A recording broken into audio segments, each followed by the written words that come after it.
दोस्तों, भारतीय राज्य व्यवस्था में आज हम भारतीय संविधान के कुछ छोटी सी टर्म को देखने का काम करेंगे।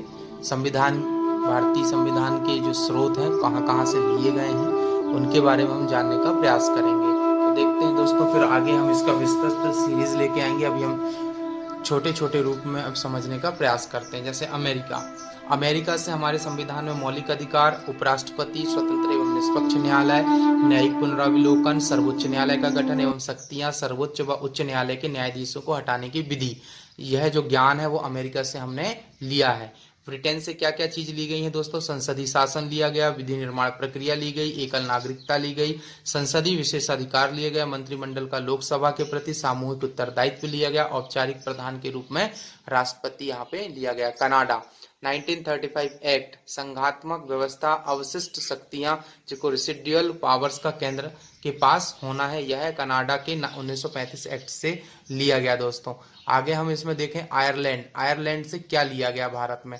आयरलैंड नीति निर्देशक तत्व, आयरलैंड से क्या लिया गया दोस्तों? हमारे भारत के नीति निर्देशक तत्व, जो कि जर्मनी 1935 एक्ट, आपात उपबंध यहाँ से ली गई है दोस्तों। सोवियत संघ रूस से क्या लिया गया? मौलिक कर्तव्य ली गए और पंचवर्षीय योजनाओं को हमने शामिल किया है यहाँ से सोवियत संघ से। फ्रांस से क्या लिया गया है? फ्रांस से गणतंत्र, फ्रांस का गणतंत्र जैसा है भारत का भी वैसा ही गणतंत्र। ऑस्ट्रेलिया समवर्ती सूची प्रस्तावना की भाषा, केंद्र राज्य के बीच संबंध तथा शक्तियों का विभाजन यहाँ पर लिया गया है। दक्षिण अफ्रीका से क्या लिया गया दोस्तों? संविधान संशोधन की प्रक्रिया ली गई है और जापान से कानून द्वारा स्थापित शब्दावली यहाँ पर शामिल की गई हमारे संविधान में।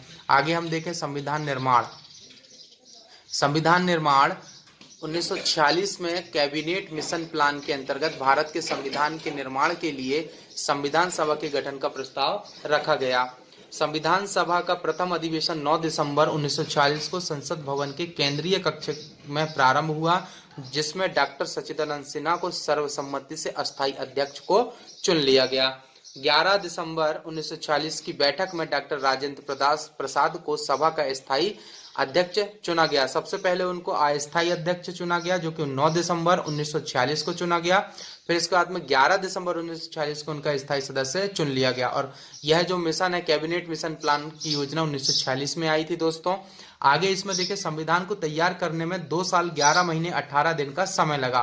बाबा साहेब भीमराव अंबेडकर ने 2 साल 11 महीने 18 दिन में यह संविधान को तैयार करके प्रस्तुत किया। संविधान 26 नवंबर 1949 को बनाकर तैयार हो गया था। 26 नवंबर 1949 को बना के तैयार हो गया था और इसी दिन इस पर अध्यक्ष के हस्ताक्षर भी हो गए थे।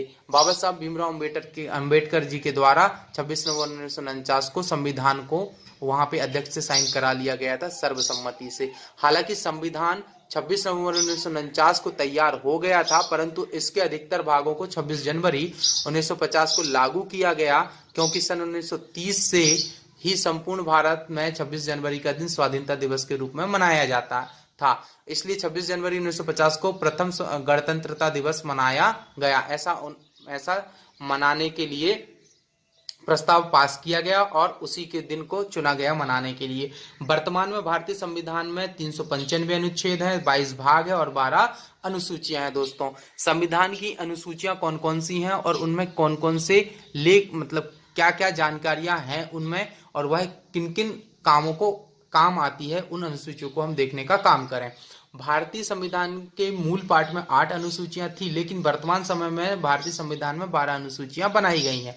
पहली अनुसूची के अंतर्गत आता है, इसमें भारतीय संघ के घटक राज्यों और संघीय क्षेत्रों का उल्लेख है। इसमें अर्थात ये कि जो भी राज्य नए बनेंगे, जो भी राज्यों को तोड़ा जाएगा, तो वह भाग पहली सूची के अनुसार ही किया जाएगा काम। दूसरी अनुसूची में इसमें भारतीय राज्य व्यवस्था के विभिन्न पदाधिकारियों को प्राप्त होने वाले वेतन, भत्ते, पेंशन आदि का उल्लेख किया गया है। जो भी अधिकारी सरकारी कर्मचारी है, उनको दूसरी अनुसूची के तहत ही उनको वेतन, भत्ता और पेंशन दिया जाता है। तीसरी अनुसूची, इसमें विभिन्न पदाधिकारियों द्वारा पद ग्रहण के समय ली जाने वाली शपथ का उल्लेख है। जो भी पदाधिकारी हो, चाहे वो कोई भी नेता हो, विधायक हो, सांसद हो, एवं प्रधानमंत्री या राष्ट्रपति कोई भी हो या महान्यायवादी हो, तो वो तीसरी अनुसूची के अनुसार अपने शपथ ग्रहण करता है। चौथी अनुसूची, इसमें विभिन्न राज्यों तथा संघीय क्षेत्रों का राज्यसभा में प्रतिनिधित्व का विवरण दिया गया है कि वह किस प्रकार से अपना प्रतिनिधित्व करेंगे। 5वीं अनुसूची, इसमें विभिन्न अनुसूचित जातियों और अनुसूचित जनजातियों के प्रशासन और नियंत्रण के बारे में उल्लेख है। 5वीं अनुसूची, इसी को लागू करने के लिए अभी आंदोलन चल रहे हैं भारत में, और वह लगातार जब से देश आजाद हुआ और संविधान लागू हुआ तब से आज तक 5वीं अनुसूची लागू नहीं हुई है, और हमें अनुसूचित जाति और अनुसूचित जनजातियों को विशेष अधिकार और नियंत्रण दिया नहीं गया है। अनुसूचित जाति और अनुसूचित जनजातियों को पिछड़ा, बहुत पिछड़ा, अति पिछड़ा रखा गया है, क्योंकि 5वीं अनुसूची लागू होगी तो उनके जल जंगल जमीन के अधिकार उनको मिल जाएंगे। इसलिए जानबूझकर भारत की जो सरकार है, जो भी सरकार रही है आज तक, उन्होंने लागू ना करने का काम किया है। 6ठी अनुसूची, इसमें असम, मेघालय, त्रिपुरा और मिजोरम राज्यों के जनजाति क्षेत्रों के प्रशासन के बारे में प्रावधान है कि 6ठी अनुसूची में कि असम, मेघालय, त्रिपुरा और मिजोरम के जनजाति क्षेत्र के जहां पे आज भी अपस्पा लागू कर दी गई है इस सरकार के द्वारा और लागू है, वहां पे अभी भी सैनिक शासन लगाने का काम कर रहे हैं ये लोग। तो यह व्यवस्था नहीं होनी चाहिए। जो अधिकार संविधान में दे दिए गए हैं उनको लागू करने का काम करना चाहिए, लेकिन वह काम नहीं हो रहा है। 7वीं अनुसूची, इसमें संघ सूची जिसमें 97 विषय हैं, राज्य सूची 66 विषय हैं और समवर्ती सूची 47 विषय के विषयों का उल्लेख किया गया है दोस्तों, जो कि 7वीं अनुसूची के अंतर्गत आता है। 8वीं अनुसूची, इसमें भारत की 22 भाषाओं का उल्लेख किया गया है। अब तक बनी हुई 22 भाषा हो चुकी हैं भारत में। 9वीं अनुसूची के अंतर्गत राज्य द्वारा संपत्ति के अधिग्रहण की विधियों का उल्लेख किया गया है। 10वीं अनुसूची, जिसमें दल बदल से संबंधित प्रावधानों का उल्लेख है। 11वीं अनुसूची, इस अनुसूची के आधार पर पंचायती राज व्यवस्था को संवैधानिक दर्जा प्रदान किया गया है। 12वीं अनुसूची, इस अनुसूची के आधार पर शहरी क्षेत्र की स्थानीय स्वशासन संस्थाओं का उल्लेख कर उन्हें संवैधानिक दर्जा प्रदान किया गया है। आगे देखें दोस्तों, मूल अधिकार, कौन कौन से मूल अधिकार हमें संविधान में प्रदान किए गए हैं। भारतीय नागरिकों को 6 मूल अधिकार प्राप्त किए गए हैं। समानता का अधिकार अनुच्छेद 14 से 18 अनुच्छेद तक यह है, हमको समानता का अधिकार दिया गया। 14 से 18 अनुच्छेद तक हमको समानता के अधिकार मिले हुए हैं। स्वतंत्रता का अधिकार अनुच्छेद 19 से हमको 22 तक जो हमको स्वतंत्रता का अधिकार मिला है। 12 अक्टूबर 2005 को सूचना का अधिकार अनुच्छेद 19A के शामिल कर लिया गया स्वतंत्रता का अधिकार। शोषण के विरुद्ध अधिकार हमको अनुच्छेद 23 से 24 तक हमको मिला है। धार्मिक स्वतंत्रता का अधिकार हमको अनुच्छेद 25 से 28 तक हमको प्राप्त है और संस्कृति और शिक्षा संबंधी अधिकार अनुच्छेद 29 से 30 तक हमें यह प्रावधान हमको मिला हुआ है। संवैधानिक उपचारों का अधिकार हमको अनुच्छेद 32 पर मिला हुआ। मूल कर्तव्य कौन कौन से हैं, हमको भारत के प्रति हमारे मूल कर्तव्य कौन कौन से हैं जो हमको करना चाहिए भारत के लिए। मूल कर्तव्यों में की संख्या 11, जैसे संविधान का पालन करें, हम उसके आदर्शों, संस्थाओं और राष्ट्रीय प्रतीकों का हमको सम्मान करना चाहिए। राष्ट्रीय आंदोलन के प्रेरक आदर्शों का पालन करना चाहिए। भारत की संप्रभुता, एकता और अखंडता की हमको रक्षा करनी चाहिए। देश की रक्षा और राष्ट्र की सेवा हमारा सबसे बड़ा सर्वोपरि उत्तरदायित्व है। भारत के लोगों में समरसता और भ्रातृत्व की भावना का विकास हो, यह भी हमें देखना होगा। राष्ट्र की समन्वित संस्कृति की गौरवशाली परंपरा की रक्षा करना हमारा परम दायित्व है। वैज्ञानिक दृष्टिकोण, मानववाद और ज्ञान अर्जन का विकास, यह सभी वैज्ञानिकों में परस्पर आपस में ज्यादा से ज्यादा हो, हमको यह विशेष ध्यान देना चाहिए। वैज्ञानिक दृष्टिकोण पैदा हो, मानववाद आए और ज्ञान अर्जन ज्यादा से ज्यादा करें। प्राकृतिक पर्यावरण की रक्षा और सभी प्राणियों के प्रति दया की भाव ऐसा हो, हमारे संविधान कहता है। सार्वजनिक संपत्ति की सुरक्षा व हिंसा से दूर रहना, यह ऐसा हमारा संविधान कहता है। व्यक्तिगत तथा सामूहिक उत्कर्ष का प्रयास हो, यह हमारे मूल कर्तव्य है। प्रत्येक बच्चे के अभिभावकों का कर्तव्य है कि वह अपने 6 से 14 वर्ष के बच्चों की शिक्षा के लिए उपयुक्त माहौल तैयार कराएं और 86वें संविधान संशोधन के द्वारा वर्ष 2002 में जोड़ दिया गया है और 2005 के शिक्षा के नए संशोधन के अनुसार, शिक्षा नीति के अनुसार 6 से 14 वर्ष के बच्चों को फ्री शिक्षा दी जाती है।